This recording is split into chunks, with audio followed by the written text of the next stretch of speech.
Bienvenue sur Les Racontés, la chaîne qui vous propose un éclairage sur le monde à travers des voix que l'on n'entend généralement pas.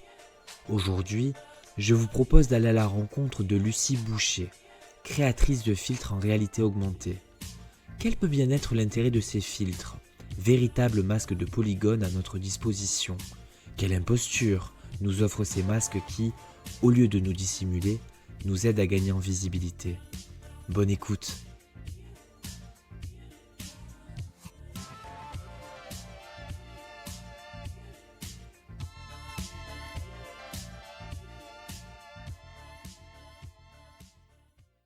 Tu peux peut-être te présenter d'abord?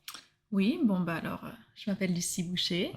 Je viens d'avoir 30 ans, malheureusement. Je suis créatrice en réalité augmentée et community manager de profession.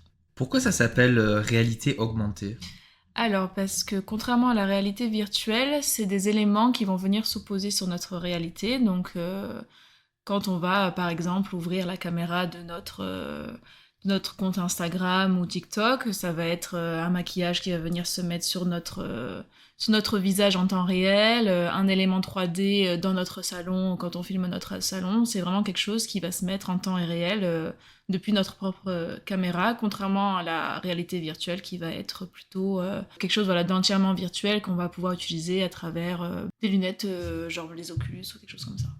Et Oculus, du coup? Alors, c'est un masque de réalité virtuelle qui a été racheté par Meta. Et c'est ce qu'on peut voir, par exemple, pour les jeux vidéo, qu'on va utiliser comme ça. Ou alors, il me semble que ça peut être aussi également utilisé pour se projeter dans un endroit en particulier, dans une autre ville, avec un système de map 3D. Voilà, c'est quelque chose dans lequel on va se projeter, tandis que la réalité augmentée, ça va venir se projeter dans notre réalité à nous. Ça se calque, enfin ça se Voilà, superpose. ça va se superposer sur notre réalité, alors que l'inverse, la réalité virtuelle, on va se mettre dans la réalité virtuelle. C'est l'inverse. Et du coup, ça s'appelle filtre? C'est comme ça qu'on l'appelle à chaque fois? Oui, pour mon métier, on va parler de filtres, d'effets, de réalité augmentée plus globalement, mais moi je suis vraiment spécialisée dans les filtres sur les réseaux sociaux du coup. Et quand tu parles de filtre, ça se manifeste comment visuellement? C'est du maquillage, c'est des déformations du visage, ça... Alors oui, ça peut être plein de choses, ça peut être aussi des mini-jeux, ça peut être, comme tu dis, voilà, du maquillage, des personnages, ça peut être de simples effets de couleurs qu'on vient superposer comme des effets vidéo, des effets photos. Ça peut être aussi des petits questionnaires, des éléments 3D. C'est assez vaste comme domaine. Et ça, c'est un domaine qui est nouveau, qui est ancien Alors ça existe depuis assez longtemps, mais c'est devenu vraiment un métier à part entière, je pense qu'il y a 4 ans, quand Meta a sorti le logiciel de création de filtres du coup pour Instagram et Facebook, qui l'a rendu accessible à tout le monde. Avant, la réalité augmentée, elle venait s'adapter sur des sites internet, comme on pouvait voir par exemple sur des sites d'optique pour essayer des lunettes en temps réel, des choses comme ça. Mais c'était vraiment dédié à vraiment très très peu de personnes, tandis que maintenant ça s'est quand même assez développé depuis les 4 dernières années. Donc tu veux dire qu'à la base, les filtres, c'était pour vendre des produits? Oui, voilà, la réalité augmentée, c'était vraiment pour permettre aux gens de se projeter avec des produits qu'ils ne pouvaient pas essayer en boutique, par exemple. Après, c'est plus vaste. C'est vrai que moi, je suis vraiment basée sur ce type-là de réalité augmentée, mais il y a plein d'autres choses qu'on pouvait faire avec. Est-ce que tu dirais que dans le fait dans les filtres, on déforme le visage, est-ce que ça risque il y a un risque de dérive où, on peut accentuer certains complexes chez les personnes? Hmm. Alors oui, bon, déjà pour mettre les bases, les déformations du visage sont pas tout le temps dans un but d'embellissement de la personne. On peut avoir plein de déformations qui vont être dans le but de créer un personnage, un monstre. On va en voir beaucoup, notamment dans les filtres un peu d'Halloween. Évidemment, il y a la majorité des filtres qui sont considérés comme des filtres beauté pour justement permettre aux gens de se présenter un peu différemment à la caméra, qui là vont être utilisés dans cette fonction-là de se montrer soi-même, mais en mieux. On peut voir ça dans les filtres qui vont réduire la taille du nez, grossir les lèvres, peut-être tirer les yeux avec un petit effet de maquillage subtil. La dérive, pour moi, ça va arriver au moment où les gens vont essayer de cacher le fait que c'est un filtre. Je vais donner un exemple. Je sais qu'à une période, Bella Hadid notamment, donc, qui est une des mannequins les plus belles au monde et les plus prisées au monde en ce moment, utilisait une technique qui était de mettre des filtres. Donc elle mettait des filtres au quotidien dans ses stories. Et quand on fait ça, il y a toujours le nom du filtre et du créateur qui se met au-dessus de la story. Et elle, ce qu'elle faisait pour éviter que les filtres soient mis en avant, c'est qu'elle enregistrait les stories et elle les repostait. Et dans ce cas-là, il n'y avait plus le nom du filtre qui apparaissait. Et les gens qui regardaient pas vraiment ne savaient pas qu'elle utilisait un filtre. Moi, je le voyais parce que je connaissais les filtres en question. Et pour moi, c'est là que la dérive arrive. C'est du moment où on n'est pas honnête avec les gens qui nous regardent et honnête avec soi-même aussi. Ça peut aussi arriver, si on a trop tendance à les utiliser, on peut avoir un problème d'identité, clairement. Hein. Je pense que... On ne se reconnaît plus dans le reflet. Voilà, on se reconnaît plus et on va avoir des complexes qu'on n'avait peut-être pas forcément de base, vu qu'on se voit avec un visage différent. Après, pour moi, c'est clairement l'utilisation qu'on en fait et le recul qu'on prend par rapport à ça. Oui, justement aussi dans ces filtres beauté, il y a cette idée de lisser le visage. Et c'est là où on se dit que dans l'idée de réalité augmentée, tu as ce moment où le virtuel prend le dessus sur le réel et on devient un peu des sortes de polygones lisses où il y a justement ce trouble qui peut se créer.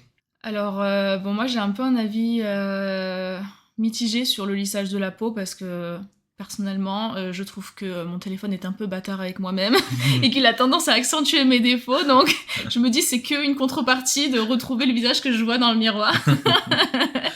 mais oui, c'est sûr que... De toute façon, c'est un peu comme tout, faut pas en abuser. Je pense que pour moi, les filtres, c'est un peu comme le maquillage. C'est quelque chose qu'on va venir ajouter pour s'embellir, mais c'est pas forcément la personne qu'on est. Et personnellement, je n'aime pas utiliser des filtres qui vont modifier le visage. Alors le lissage de la peau, ça me dérange pas parce qu'en soi, on peut se réveiller un jour avec des boutons et le lendemain ne plus en avoir. C'est des choses qui vont changer avec le temps. En revanche, un nez plus fin et une bouche plus grosse, ça, si je passe pas par la case chirurgie, ça n'arrivera pas. Et j'ai pas envie de... En fait, je me reconnais pas et j'ai pas envie de donner une image de moi qui n'est pas la mienne à des gens qui me connaissent ou qui me connaissent pas, justement.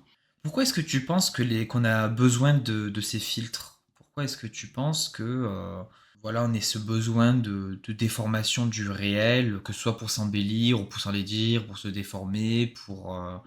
Je sais pas si c'est vraiment un besoin. Je pense que c'est juste une manière un peu de sortir de la réalité, de s'évader, de couper un peu avec le monde. C'est un peu large. Mais pour moi, c'est une forme d'art aussi, tout comme le maquillage, tout comme se déguiser, jouer un rôle, c'est aussi ça. Et c'est permettre peut-être à des gens de se voir différemment. Pour moi, l'exemple concret, c'est le maquillage, par exemple. On n'a pas tous les mêmes facilités à se maquiller, on n'a pas les mêmes médiums. Et moi, je suis quand même spécialisée dans les filtres maquillage. J'aime bien offrir aux gens la possibilité de se voir avec des maquillages hyper artistiques qu'on ferait pas tous les jours, qu'on porterait pas tous les jours, parce qu'il y a aussi ces blocages qu'on peut avoir à être un peu trop exubérant, un peu trop original, cette ligne directrice qu'on a de devoir être comme ci, comme ça, et qu'on va pas forcément franchir. Là, je permets aux gens de la franchir et de voilà, même pas au bout d'une seconde, enlever le filtre et il n'y a plus rien, quoi. C'est accéder rapidement à un moyen d'expression sans pour autant avoir les conséquences ensuite de passer du temps à faire, dans ce cas-là, un make-up travaillé ou de devoir tout enlever après, de devoir acheter. Pour moi, c'est vraiment l'accès à la facilité d'expression, en fait. Ouais, je pense que tu proposes du coup une sorte de ribambelle de masques qu'on peut essayer au choix et qu'on peut découvrir en changeant un peu notre apparence au final. C'est se découvrir à travers l'autre, la création du coup de l'autre, hein, ou du coup tu disais que Meta, enfin il me semble que c'est Meta qui avait rendu plus accessible la création de filtres justement aux gens de s'exprimer à travers Bien sûr. ce média-là. Et toi qui utilises du coup souvent les filtres, tu vois, vu que tu les crées, tu les testes sur toi, tu les testes sur les autres, etc. Est-ce que tu dirais que ça a changé la vision de ton corps? Alors mon corps non, parce que ça se focalise vraiment sur mon visage, Mhm. donc plutôt le visage. Au début c'était compliqué parce que je travaillais en temps réel sur mon visage, je testais avec une caméra qui était vraiment de mauvaise qualité, donc qui vraiment accentuait tous les défauts.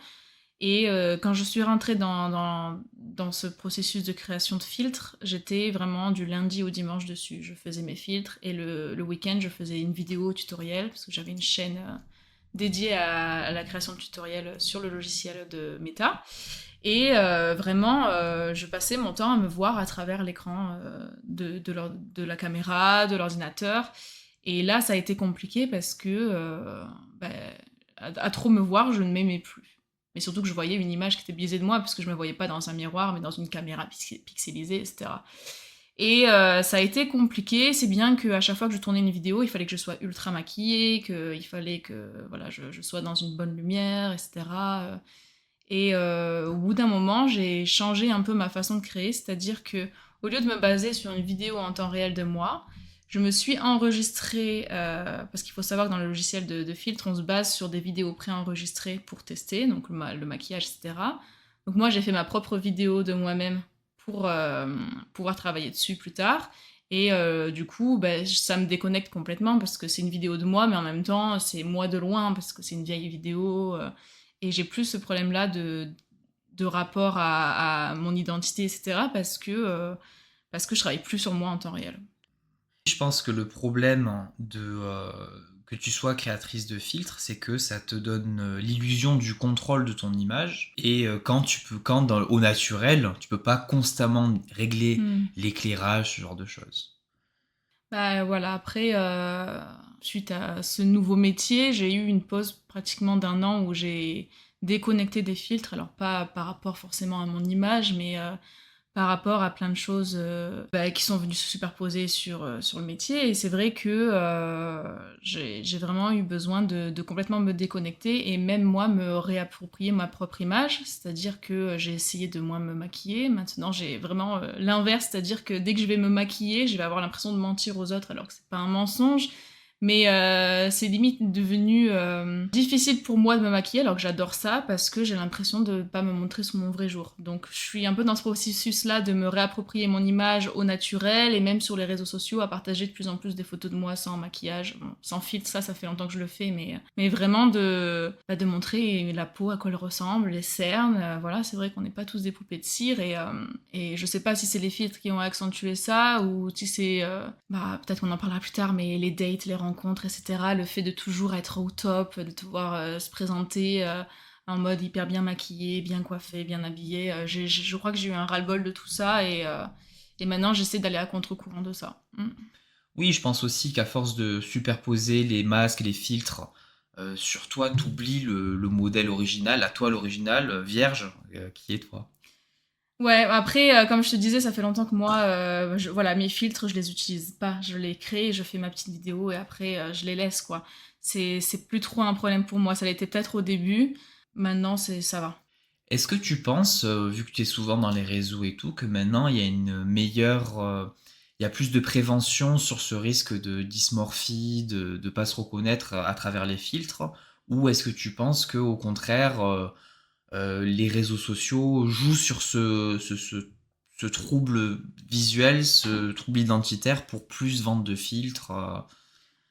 Alors, bon, déjà, pendant 6 mois, il me semble, Meta, ils avaient complètement interdit les filtres qui visaient à faire réduire le nez, augmenter la bouche, etc., dans un but d'embellissement. Donc pendant 6 mois, on n'avait plus le droit de faire des filtres comme ça, et c'était contrôlé, et si les filtres ne correspondaient pas aux guidelines, ça n'était pas accepté. Donc ils n'ont pas laissé cette règle-là.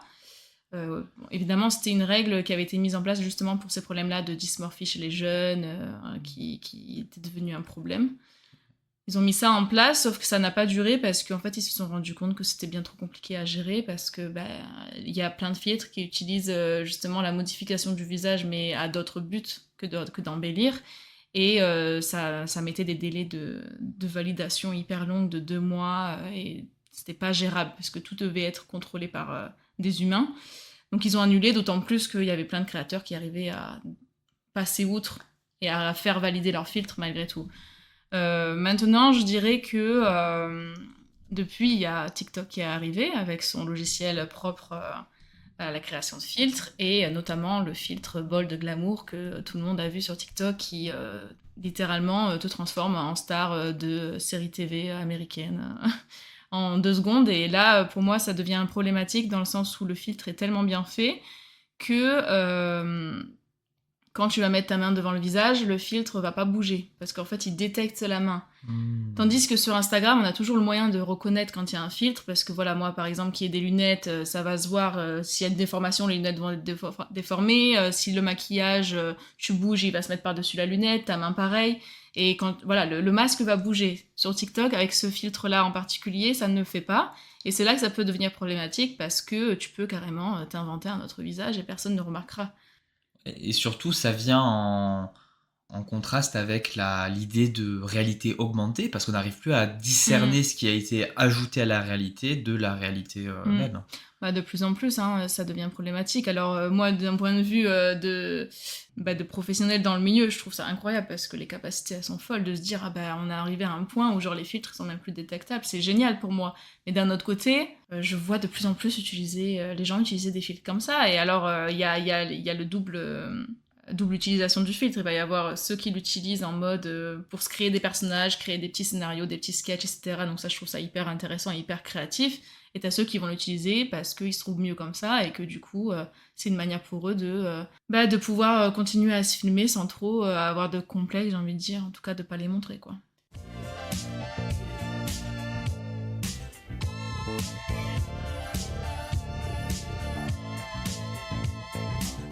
Mais du coup, je comprends pas très bien l'intérêt commercial de créer des filtres. S'il n'y a pas un produit spécifique à vendre. Tu vois, s'il y a des trucs d'embellissement, euh, voilà aussi tous les filtres, tu me disais, de rapetisser le nez, grossir les lèvres, etc., qui ont l'air d'être des versions d'essai de la chirurgie esthétique. Pourquoi des gens sont payés à vendre des filtres qui embellissent s'il n'y a pas de produit défini à vendre? Bon, généralement, quand les créateurs sont payés, c'est parce qu'il y a un truc à vendre derrière. Bon, déjà, je tiens à dire comme ça, au moins, il n'y a pas de... Enfin, c'est bien de le dire quand même, les cabinets de chirurgie esthétique n'ont pas le droit d'avoir de filtres. Tout autant que les marques de tabac, etc., n'ont pas le droit d'avoir de filtres sur leur compte.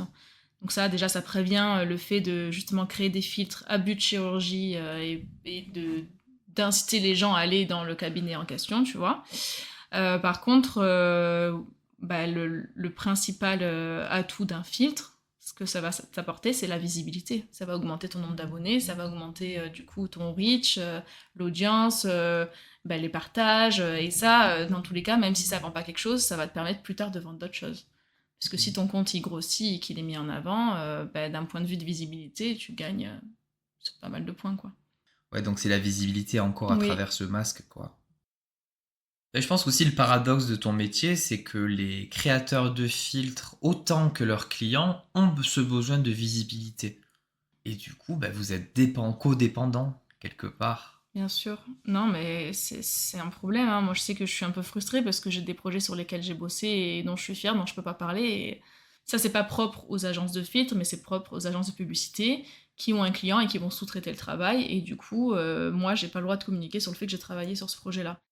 Bon, d'ailleurs, je me suis un peu cramée auprès d'une agence parce que j'ai malgré tout parlé du fait que j'avais travaillé sur ce filtre-là et après ça a peu créé des problèmes, mais ouais, c'est un peu compliqué, surtout que il y a des moments où on travaille moins et forcément on a des projets qu'on veut montrer mais qu'on peut pas. Et pourquoi, à ton avis, ils ont ce besoin de refuser d'admettre que tu as participé à un projet ou tu as créé un filtre pour telle personnalité? Pour moi, c'est vraiment parce qu'ils n'ont pas envie que leurs clients viennent me contacter, parce qu'ils savent que je vais leur faire payer moins cher et eux, ils vont perdre de leur com. Parce que, évidemment, quand ils font le relais, ils prennent une commission sur ce que moi je demande. Je pense qu'il y a des marques, je dois leur donner un prix, ils doivent le doubler auprès de leurs clients. Qu'ils y gagnent rien à dire mon nom. Et tu n'as pas, toi, les moyens, ni la visibilité encore, pour démarcher directement les célébrités. J'ai essayé, c'est compliqué. Moi, le plus gros problème que j'ai, c'est que je suis pas commerciale. Qu'est-ce que tu Donc, veux dire par commercial? c'est-à-dire que j'arrive pas trop à me vendre. Je crois dur comme fer à mon produit, mais j'ai pas le dialogue, la façon. Voilà, il y en a, ils arrivent très bien à démarcher par mail. Moi, j'ai du mal à mettre les mots sur, bah voilà, surtout le côté commercial, ce que ça peut apporter aux gens. Et je vais souvent douter de moi. Je pense que aussi, moi, je me suis mise la pression parce que je pensais que les personnes créaient le filtre toutes seules. Et en fait, avec le recul, je me rends compte que pas forcément. Ou alors qu'elles ont acheté des petits trucs et que c'était pas uniquement que elles-mêmes. Il y avait cette chose-là de voir des gens qui créent des filtres hyper rapidement, hyper complets, tandis que moi, je galérais pendant une semaine sur un truc voilà, qui fait que, bah, oui, je doute de moi et encore aujourd'hui, d'autant plus que bah, j'ai fait une pause d'un an, donc j'ai encore plus l'impression d'être à la ramasse. Il y a TikTok qui a explosé avec les filtres récemment. Je vois plein de collègues qui ont commencé en même temps que moi, qui ont grave percé parce qu'ils se sont lancés direct. Toujours cette impression d'être en retard en fait et qui, moi, me donne pas confiance en moi sur mon travail alors que bah, je suis loin d'être la pire. Au contraire, je pense que j'ai beaucoup de qualités, mais je suis jamais assez bien parce qu'il y a toujours mieux forcément.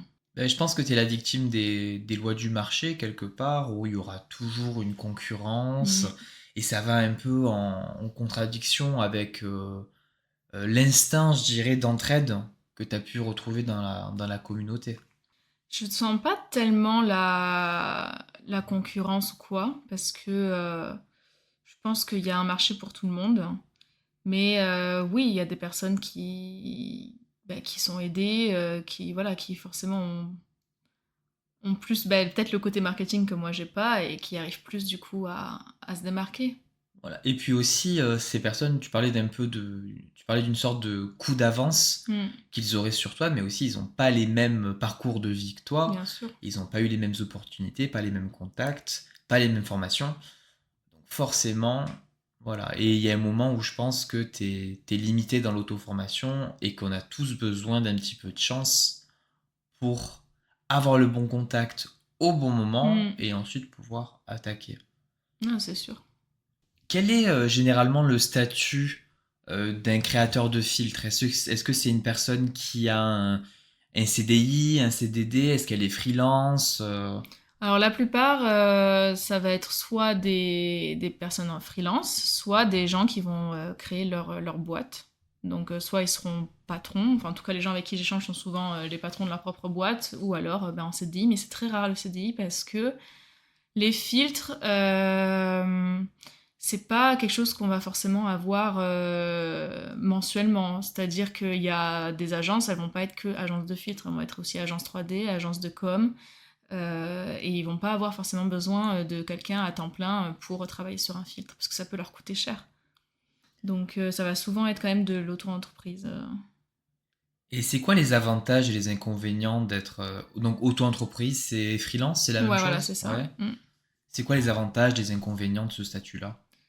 Alors les avantages, je dirais, c'est que si tu gagnes pas d'argent, tu ne payes pas de charges. Bon, en dehors, il y a quand même non, à l'année, tu payes une charge pour la cotisation foncière des entreprises. Concrètement, tu payes le fait de travailler de chez toi. Ça dépend de la ville où tu es et ça dépend de combien de temps a ton auto-entreprise, parce que tu payes moins cher au début. L'avantage, ça va être de payer quand même moins de charges que si tu étais en société, parce que tu payes 25% et je crois qu'en société, ça va entre 30 et 40%. Voilà, l'inconvénient, ça va être que du coup, tu n'as pas de taxes, donc si tu as des déplacements à faire, que tu as des frais, que ce soit les logiciels, voilà, l'achat de matériel, etc., il n'y a rien, en fait, tu payes tout plein pot et ça peut vite devenir compliqué. Moi, actuellement, ça me suffit parce que c'est plus avantageux pour moi que d'être en société. Mais c'est vrai qu'après, si tu te développes, ça peut devenir plus compliqué. Et quand tu dis 25%, c'est 25% de quoi? 25% de ce que tu gagnes, il y a dedans les impôts aussi. Donc en gros, c'est comme quand tu travailles en CDI, quand tu enlèves la partie brute en fait. C'est 25% de tes revenus? Ouais, en Ok, freelance du coup. d'accord. Et ça, du coup, tu cotises pas pour le chômage, ça c'est un gros problème. Par contre, tu cotises pour la retraite. Ce qui fait que quand tu n'as pas de contrat, T'as pas de revenus. mais donc je te connais un petit peu, je sais que t'es une fille assez anxieuse. Comment t'arrives à gérer ce stress de pas avoir le client à temps? Bah bon, tu me connais aussi, j'étais au chômage. Donc le chômage aidait forcément, vu que j'étais en CDI avant, j'ai eu mon chômage, donc j'avais pas cette anxiété parce que bah, j'avais quand même cette aide. Maintenant, mon chômage prenant fin, l'anxiété arrive. Donc bah, actuellement, pour tout te dire, je cherche aussi un travail en CDI à côté pour justement ne pas avoir ce stress-là de me retrouver à la rue du jour au lendemain, parce que concrètement, bah oui, je suis seule chez moi, j'ai des charges, et, euh, et la vie coûte cher, hein. Voilà. Est-ce que c'est légal de cumuler un CDI et d'être freelance en même temps? Oui, bah c'est l'avantage du freelance, c'est qu'on peut le faire en plus d'un CDI. On va peut-être un peu quitter le Ouais. monde du filtre. Cette peur de ne pas être au niveau, ça date de quand? C'est seulement depuis que tu es rentré dans le monde des réseaux sociaux ou ça vient d'ailleurs, d'un autre moment de ta vie? Non, ça a toujours été comme ça toute ma vie. Je pense que c'est même pas je pense, je suis sûre, j'ai toujours douté de moi. Je me suis toujours comparée aux autres. Et évidemment, quand on se compare aux autres, on se compare pas au moins bien, on se compare au meilleur. Voilà. Et ça a toujours été le cas. De toute façon, moi, dans ma scolarité, j'ai toujours été dans la moyenne. J'ai jamais été ni trop bien ni trop nulle. Je me suis jamais, je trouve, démarquée par rapport aux autres. Maintenant, je pense que je le fais un peu plus, mais à l'époque, j'étais voilà, la fille moyenne, ni trop belle, ni trop moche, ni trop forte, ni trop nulle. Et bah, c'est resté, quoi. Ce que tu es en train de me dire, ça m'a vraiment l'air d'être une sorte de syndrome de l'imposteur. Et je me demandais comment tu arrives à dépasser cet ennemi. Je pense que j'ai pas vraiment de recette miracle.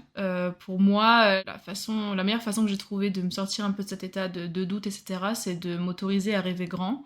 Et en fait, plus les projets me semblent inatteignables, plus je vais foncer parce que je me dis que si ça marche pas, ben, je vais moins avoir mal parce que c'est tellement haut que ben, c'est plutôt logique que ça ne fonctionne pas. Et je me dis, il y a peut-être quelque chose d'un peu moins ambitieux qui arrivera, mais du coup qui sera quand même faisable parce que j'aurais eu l'occasion de rêver grand en fait. Après, bon, il y a des moments où je vais douter, mais je vais me laisser ce moment-là pour du coup prendre soin de moi et éviter de trop me tracasser avec ça. Et souvent, je vais aussi me forcer à faire des trucs, même si je sais que je suis pas forcément très à l'aise avec ça. Et je me dis, je vais apprendre pendant le processus et on verra. Mais je me fais violence. Est-ce que tu penses qu'il y a un lien entre la carrière que tu as choisie, qui est quand même assez dans la compétition, dans l'ambition finalement d'avoir de la comparaison, ce genre de choses, et ce fameux syndrome de l'imposteur que tu as? Je pense après, bah, dans le milieu créatif, dans tous les cas, il est présent, hein. J'aurais choisi un autre truc, un autre métier créatif, comme bah, à la base j'avais choisi d'être graphiste, etc. Je l'aurais senti aussi, mais peut-être différemment, parce que tu vois, quand on parlait de communauté, j'aurais certainement eu une communauté moins proche de moi si j'avais été graphiste que créatrice de filtres, parce que bah, des graphistes, je peux en croiser dans la rue, les voir en vrai, etc. Alors que ma communauté, bah, elle est que sur Internet, et du coup, bah, forcément, je suis confrontée à ce qu'ils font tout le temps, tout le temps, tout le temps. Donc oui, je pense que ça accentue, et vraiment de me comparer à des gens qui ont commencé en même temps que moi, c'est ça qui m'a le plus fait douter, je pense. Ouais, donc encore un paradoxe, Hmm, hein, la communauté est virtuelle, mais elle est plus réelle oui. que... Bah oui, pour moi, elle est réelle parce que bah, je me base sur ce que je vois et malheureusement, enfin malheureusement, j'ai envie de dire, la plupart du temps, ce qu'on va avoir, c'est des filtres incroyables parce que c'est eux qui vont être propulsés. Donc forcément, on va pas voir les petits créateurs qui commencent et c'est pas eux qu'on va se comparer. Est-ce que tu penses qu'un jour tu arriveras à bout de cette idée que t'es pas assez? Non, je pense pas. Mais tu sais quoi, c'est pas forcément grave parce que je me dis que c'est aussi ça qui me pousse à faire plus. Tu vois, je pense que c'est autant Ça peut être négatif que positif. Ça peut être un moteur comme ça peut être un frein. Et ça dépend juste de la façon dont je le vois. Là, en ce moment, c'est plus un moteur qu'un frein. Pendant des mois, ça a été un frein. Faut juste apprendre à savoir danser avec ses démons, je pense. Est-ce que tu dirais que c'est forcément le travail qui crée cette idée de pas être assez, ou est-ce que c'est la société en général? Comment est-ce que tu... Il y a un truc de société, typiquement, je vais encore reparler des réseaux sociaux, mais il y a un peu cette image-là de la girl boss qu'on implique beaucoup en ce moment. Donc c'est un mouvement qui est même assez positif, où on pousse les femmes à être des présidentes, d'être des créatrices d'entreprises, de s'enlever de ces carcans patriarcales à toujours être des employés. Donc je trouve ça hyper bien, mais en même temps c'est hyper culpabilisant parce qu'on a toujours cette image de la femme parfaite qui se lève, qui va être hyper motivée, qui va pas s'arrêter, qui va être toujours en action. Je trouve ça hyper culpabilisant dans le sens où toi, quand tu vas avoir des moments de down, tu vas repenser à cette meuf qui, elle s'arrête pas et que si elle réussit, c'est parce qu'elle a tout donné. Alors qu'il y a plein de facteurs, il y a aussi des facteurs de chance, comme on en parlait un peu tout à l'heure. Tu as des moyens aussi financiers que tu peux avoir dès le départ, des connexions, et tu peux aussi avoir plus de facilité dans certains domaines. Je vais parler par exemple de domaines encore artistiques. Il y a des gens qui naissent avec plus de facilité à dessiner, à chanter, à créer des choses, et d'autres pour qui ça va être du travail constant. Donc pour moi, c'est un peu, c'est un peu à double tranchant. J'ai beaucoup de culpabilité quand je commence à consommer beaucoup de vidéos dans ce sens-là. Et c'est pour ça que même, tu vois, tout ce qui est développement personnel et tout, je l'ai mis de côté parce qu'en fait, moi, ça me saoule. Genre, pense positif, tu vas attirer le positif. Bah ouais, mais pas tout le temps, en fait, genre... Oui, et puis ces pensées positives, finalement, ça t'empêche aussi d'accepter les mauvaises émotions qui ne sont pas forcément à jeter, qui ne sont pas forcément des freins quelque part. Bah ouais, clairement, là, cette année, j'ai été beaucoup dans le négatif parce que je pense que j'avais besoin vraiment de travailler sur moi et il y avait tous les trucs des dernières années que j'avais encaissés qui sont retombés d'un coup sur moi, sur mes épaules. Et en fait, j'étais beaucoup en mode, je comprends pas, mais quand est-ce que ça va se finir? Quand est-ce que ça va se finir? Quand est-ce que ça va se finir? Et maintenant, je suis plutôt dans la reconnaissance, dans la gratitude d'avoir passé ces moments-là parce que je me rends compte de pourquoi j'ai dû en passer par là. Parce qu'il fallait que moi je guérisse aussi, que ce soit physiquement parce que j'ai des problèmes de santé, que ce soit mentalement, et que en fait je réalise qui j'étais et qu'est-ce que j'avais fait jusqu'à présent. Et je pense que maintenant je vais plus accepter ces moments-là de tristesse, de mal-être, etc. parce que je sais que plus tard ça va me redonner un élan. Là je suis vraiment relancée dans un nouveau truc justement de créativité que j'avais plus et le problème de nos métiers créatifs, c'est que quand on n'est pas bien, créer, c'est difficile. Après, pour certains, ça peut être un moteur. Pour d'autres, comme moi, si je suis pas de bonne humeur ou si je suis triste, je vais réussir à rien. Donc, c'est hyper culpabilisant, mais il faut accepter ces moments-là. Oui, il faut accepter ses échecs et parfois Bien ça sûr. peut être des leçons. Et souvent, maintenant, je le regarde avec le recul, je vois toutes les choses qui ont échoué, en fait, m'ont mené vers d'autres trucs beaucoup mieux, complètement différentes, mais en fait, c'est ça, il faut avoir ce truc-là de rebondir et de se dire, bon, ça n'a pas marché, mais il y a mieux qui m'attend et je vais faire autre chose, et tant pis, on baisse pas les bras, et si ça marche pas, au moins j'ai essayé. Il n'y a rien de pire que de baisser les bras avant même de s'être battu, quoi. Et aussi, je pense que ce qui va en complément à ce que tu dis, c'est t'es dans ce métier, dans les réseaux sociaux, où il faut toujours se montrer sous un beau jour. Et tu vois, tu crées tous ces filtres, tous ces masques quelque part qui montrent une réussite, comment dire ça, le visage parfait, le manque d'impureté, ce lissage constant, du coup, qui fait écho justement à tous ces échecs qu'on cache ou qu'on refuse d'accepter, ces mauvaises émotions. Donc c'est là qu'on sent quand même que l'effet un peu parfois pervers de ces masques, quoi.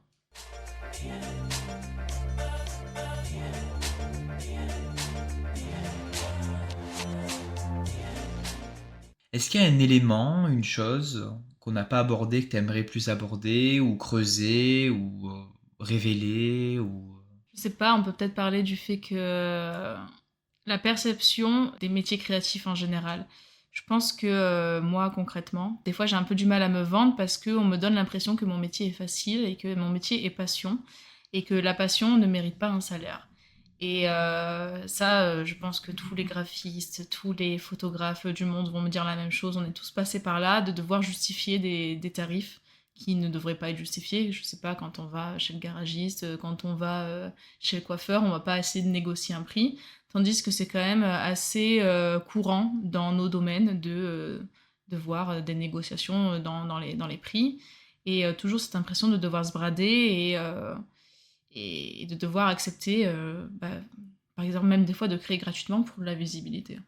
Je pense que la raison principale de ce fait, c'est que contrairement au garagiste, au boulanger, c'est que tu vois pas le produit fini et que tu es aussi dans un métier du virtuel quelque part et que ils se sentent peut-être pousser des ailes et se dire bon, elle a rien créé au final, c'est que des données, c'est que c'est pas physique, donc je peux me permettre plus de... Il y a un peu ce truc-là aussi de se dire, c'est pas une nécessité. Bien sûr, un filtre, c'est pas nécessaire. Ça n'apporte rien dans ta vie de tous les jours, ça va pas te nourrir, ça va pas te... Mais voilà, c'est la créativité, c'est comme un spectacle, c'est comme un film, ça va te divertir. Et du coup, se dire, non, en fait, moi, ça m'apporte rien, mais dans ce cas-là, si ça t'apporte rien, ne l'achète pas. Enfin, il y a un peu de ce truc-là de vouloir limite te faire culpabiliser, de demander le prix juste. Et pour moi, il y a vraiment une difficulté à savoir donner un tarif parce que justement, on va reparler du syndrome de l'imposteur, j'ai toujours l'impression de demander trop. Alors que quand je me compare avec d'autres créateurs, je me dis que je suis vraiment basse quoi, par rapport à eux. Et c'est compliqué. Et c'est toujours ce truc-là de aussi ne pas forcément donner des tarifs entre nous, donc on ne sait pas trop où se caler niveau prix. Mais globalement, les métiers créatifs, c'est quand même beaucoup de plaisir dans le sens où c'est des métiers passion et on apprend beaucoup. Et moi, je sais que jamais je pourrais faire un métier qui ne me passionne pas parce que voilà, j'ai l'habitude maintenant et puis ça me nourrit quelque part, mais il y a aussi énormément de problématiques, que ce soit la précarité du métier quand tu es à ton compte, justement les syndromes de l'imposteur ou les moments où t'es pas bien, où tu peux pas créer parce que du coup t'as plus l'inspiration. C'est compliqué, en fait, on a plein de facteurs qui font que notre métier peut être hyper difficile à gérer. Et d'autant plus, ah oui, ça je l'ai pas dit, mais moi, quand on va critiquer mon travail, on va critiquer aussi ma personne, parce que je donne de moi, en fait. C'est pas un travail que j'ai mal fait, c'est voilà, une idée mauvaise, alors que c'est pas forcément le cas, mais du coup, ça va beaucoup m'atteindre et je vais avoir peut-être un peu du mal à prendre du recul sur le moment. C'est le travers des métiers artistiques. Oui, hein. clairement. Et je pense que beaucoup de gens, j'imagine, se lancent dans ces métiers de l'art pour avoir l'impression, ou peut-être la réalité, je ne saurais pas vraiment, enfin je laisserai les gens juger, d'échapper au monde de l'entreprise, du salariat, d'avoir le patron, d'être soi-même son patron et de créer quelque chose de positif, de divertissant, comme tu disais. Je me demandais, du coup, vu que tu es tout le temps dans la création d'images, création de filtres, etc., qu'est-ce que tu dirais de l'image de soi? Est-ce que ça a changé l'image que tu avais de toi-même au final? Alors, au début, oui, en négatif, comme je te disais, parce que je me reconnaissais plus. Maintenant, j'ai envie de te dire en positif, parce que pas autant sur mon image physique, mais sur l'image que j'ai de moi, de me dire qu'en fait, j'ai réussi à créer tout ça, et du coup, je suis fière, en fait. Ça m'a redonné confiance, bon, même si j'en manque encore cruellement, c'est-à-dire que les filtres, je me suis lancée dedans toute seule, j'ai appris toute seule, et même si j'ai été aidée par pas mal de gens là qui m'ont appris des choses, j'ai aussi appris des choses à d'autres, et ça c'est la plus grande des récompenses, toi qui es prof, je sais pas si on en parle Oui, ou pas. tu peux en parler, c'est pas tabou. Donc toi qui es prof, tu vois, t'as un peu ce truc-là de te dire, ah putain, j'ai appris quelque chose à quelqu'un, et c'est hyper gratifiant, tu vois. Et moi, je me suis toujours trouvée nulle, pas pédagogue, et au final, je me rends compte que c'est pas le cas, et j'ai plein de gens, de créateurs de filtres qui sont devenus maintenant, qui en font leur métier, qui ont appris par moi, entre autres, avec d'autres tutoriels, qui me disent, mais en fait, j'ai appris grâce à toi, franchement, et qui, au contraire, essaient de m'élever et de redonner confiance, et en fait, limite, ils me voient différemment de moi, comment je me vois, en fait. Et oui, ça m'a donné notre image de moi, parce que je me suis rendu compte que j'étais capable de plein de choses dont je me croyais pas capable. Exact, et aussi dans cette idée de syndrome de l'imposteur dont on a beaucoup parlé, c'est... voilà, à chaque fois tu te compares à mieux, mais tu oublies que tu peux être un modèle pour les autres au final. Oui, et puis, en fait, je pense qu'il faut se comparer à soi-même aussi. Genre, si je me compare à moi-même au début, ah mon Dieu, j'aurais vu ça quand j'ai commencé, ou j'en suis maintenant, je me serais dit, mais c'est incroyable. Mais il y a un peu ce truc-là aussi de genre, tu vois, t'as des goals sur ta liste, tu les accomplis, Et après, des fois, t'oublies que t'as accompli toutes ces choses-là. Genre, moi, j'avais dans mes goals de partir faire un voyage d'affaires. J'en ai fait 2 dans l'année, tu vois. J'ai travaillé aussi pour Meta. J'ai travaillé, j'ai fait 2 filtres pour NYX, qui est la marque de maquillage que j'utilise le plus. Donc, c'est hyper gratifiant. Mais des fois, j'ai tendance à oublier que j'ai fait des choses que même moi-même, je ne m'étais pas autorisée à rêver de base, tu vois. Et c'est pour ça que c'est important de voir d'où l'on vient. Tu veux qu'on parle de McDo maintenant ou... Tu me vois jouir devant toi. Vas-y, on peut balancer McDo, vas-y, lâche l'anecdote. C'était quand? C'était il y a 3 ans, 4 ans? Ouais, en tout cas il pleuvait, ça je m'en rappelle. Il pleuvait, mais je crois que c'était pour ton anniversaire. Ou le mien, je sais plus. On s'était vus pour un de nos anniversaires. Et on s'est retrouvés à McDo sous la pluie. Après le sushi, on avait fait des sushis avant, on voulait un McFlurry. La meuf, elle s'auto-curse parce que je ne suis intolérante au lactose, donc j'imagine même pas la chiasse que j'ai eue après. Bon, moi, je me suis vidée, tu vois. Émotionnellement, t'as tout vidé ce jour-là. Voilà, et ce jour-là, on s'est dit, que ouais, qu'est-ce qu'on sera dans quelques années, c'est ça, genre, je sais plus. Tu me disais, tu commençais dans le monde du filtre, hein, et ouais. tu me disais, ils ont toujours un coup d'avance, tu vois. J'ai l'impression d'être toujours à la traîne et que j'arriverai jamais à être dans le bon moment, parce que tu me disais que tu trouvais enfin ta place quelque part, là où tu étais doué dans ce métier de création, et que malgré tout, même là où tu es dans ta place, t'es pas assez. Putain, mais en fait, ça n'a pas changé. Bon, on se redit dans 4 ans. Merde alors. Non, en vrai, j'ai accompli énormément de choses depuis ce moment-là. Quand même, ouais. J'ai viré mon ex. C'est important dans l'histoire. On ferait un autre podcast sur ça, un autre épisode. Ouais, du coup, du coup, j'ai beaucoup évolué. Et à ce moment-là, j'avais rien fait. Et après, j'ai fait plein de choses. Donc, oui, c'est positif. Mais un jour, je serai riche. Et là, ce sera encore plus positif. Allez, dans 4 ans, t'as intérêt à être riche. Hein. Ah non, dans 1 an, c'est trop tard. 4 ans. Ah, c'est bon, là. J'en ai marre d'être pauvre. Je pense que voilà, finalement, ce syndrome de l'imposteur, c'est plus que la société qui te le met dans les pattes, c'est plus toi-même qui es ton propre ennemi au final. Ah, mais clairement, je suis mon pire ennemi. Mais ça, que ce soit pour ma propre image, que ce soit pour le travail... je vais des fois m'enfermer dans des schémas de pensée où genre je suis pas assez bien, je fais pas ci, je fais pas ça. C'est pour ça que tout à l'heure tu me demandais qu'est-ce que je mettais en place et tout pour sortir de ce syndrome de l'imposteur. Il y a quelque chose que j'ai mis en place depuis quelques mois, c'est déjà la gratitude. Bon, ça fait putain très de développement personnel, enfin c'est pas du tout ça, genre je déteste ça, vas-y brûler tous ces livres. Mais mais en vrai, du coup, moi, je suis pas forcément croyante. Je crois pas en un dieu ou quoi. Par contre, je suis quand même assez spirituelle dans ma vie de tous les jours. C'est-à-dire que moi, je crois en l'univers. Je fais un peu gourou. Mais en gros... Abonnez-vous. Non, mais j'ai remarqué, depuis que j'ai commencé à faire des filtres, que souvent, ce que je manifestais, en gros, ce que je disais à voix haute, des choses comme ça, genre j'aimerais bien faire ci, j'aimerais bien faire ça se concrétisait. Et du coup, je mets ça au quotidien dans ma vie. C'est que maintenant, je me dis, j'aimerais bien faire ci, j'aimerais ça, ou je vais faire ça. Et en fait, des fois, ça se met pas en place, des fois, oui. Mais dans tous les cas, à la fin de la journée, avant de me coucher, je vais dire, je suis pleine de gratitude par rapport à ça, par rapport à ci, par rapport aux leçons que j'ai eues. J'ai confiance en ce qui arrive. Et en fait, moi-même, je vais m'auto-convaincre. Et je fais ça aussi quand je vais en date, par exemple, je me dis, bon, allez, ça va bien se passer. Ou alors je dis, s'il vous plaît, faites que ça se passe bien, comme s'il y avait quelqu'un à côté de moi qui allait guider mes mains et me faire parler à sa place, là. Mais c'est vraiment un truc de limite, ouais, d'auto-persuasion, de se dire qu'en fait, ça dépend pas de moi, ça dépend d'une entité au-dessus de moi. Et en fait, je délègue à cette entité, genre, on parle de guide, donc du coup, je dis, mon guide, voilà, et si ça foire, c'est de sa faute et pas moi, tu vois. Bon, parfois, le guide se fout un peu de ta gueule, hein, quand même, vu les dates. Non, mais alors, c'est pas grave, c'est une leçon aussi. Et maintenant, tu vois, je me laisse plus faire, je pense. Le dernier date, j'ai pas passé un mois à ruminer en mode, mais pourquoi il m'écrit plus J'ai dit, next, je l'ai viré, c'est tout. Voilà, tout le temps. Même que ce soit le travail ou les relations humaines, t'arrives à comprendre que que c'est toi qui décides, en fait, d'en faire le centre de ton univers ou non. Oui, après, des fois, même si tu le décides, c'est plus fort que toi, le mental, il prend le dessus, mais il faut aussi accepter ces moments-là et penser à la vie comme des montagnes russes. Il y a des hauts, il y a des bas, et des fois, voilà, les bas permettent Putain, c'est trop gourou, j'aime pas ce genre de phrase. Non, mais voilà, de se dire qu'on a toujours une leçon à tirer et que ça aide aussi voilà, à mieux apprécier les moments où ça va bien.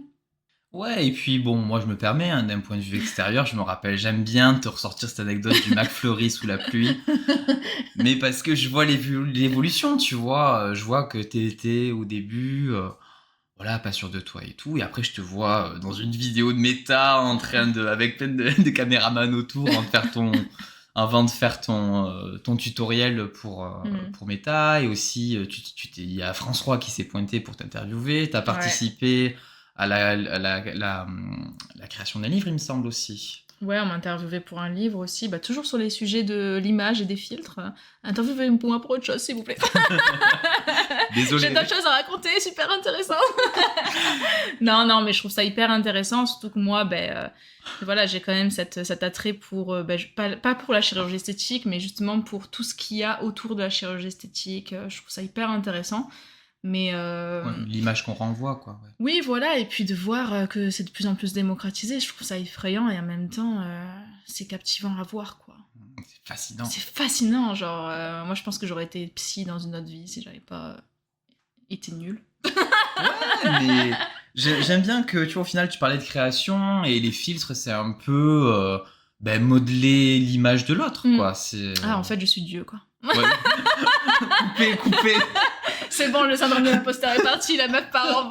Je vais devenir gourou, donc Dieu. Je ne crois pas en Dieu, mais je crois en moi, c'est tout comme. Oui. Putain, ça c'est tellement Facebook 2009, putain. Ah, allez, on va faire des petits selfies avec des mèches de travers en dansant le tectonique. Avec des duckface et des mignons. Et des moustaches tatouées sur le doigt. Putain, oh là là, mon Dieu. Ne sortez plus jamais cette mode, je veux pas que ça revienne, merci.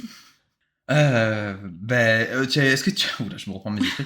Est-ce que tu as autre chose à ajouter? Écoute, retour dans 4 ans quand on sera tous les deux riches, que toi ton podcast sera sur toutes les affiches dans les métros, et que moi j'aurai plus le temps à t'accorder parce que je serai devenue une star aussi. Allez, on sera tous les deux des stars. Rêvons, voilà, rêvons grand et surtout achetez-moi des filtres, merci. Et abonnez-vous, c'est tout ce que je vous demande pour l'instant, attention. Hein. Pour l'instant, après il faudra payer un abonnement parce que c'est pas gratuit, merde. Allez, merci beaucoup Lucie pour tout. Et, merci à toi. Et à bientôt pour de nouvelles aventures. Yes, let's do this. J'espère que cet épisode vous a plu. Pensez à partager, commenter, liker. On compte sur vous. Merci pour votre soutien.